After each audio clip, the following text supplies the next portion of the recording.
So I come from the field of biogeoscience, like Lucy, and I'd say for a while now, there's been this desire to understand how humans impact the environment. So like what we study in our lab is how does climate change impact forests, ability to filter our water and our air, or how does urbanization affect tree cover, things like that.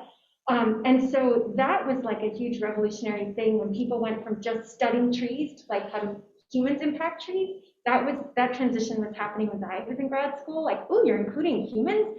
Because back then, ecologists were like going to Africa or the wilds of Alaska. That was considered the gold standard of basic natural science. And then there was this recognition that, oh, you actually have to include humans in there. So for many years, I looked at that one-way connection of how do humans impact the environment. And over time, the box in my slides were always very detailed about the nitrogen cycle, the carbon cycle in forests. And then there was always this arrow out to negative impacts on human health. And I didn't study that box at all. And it was part of, over time, a frustration of not understanding how it in turn impacts humans in detail that helped us start the urban program.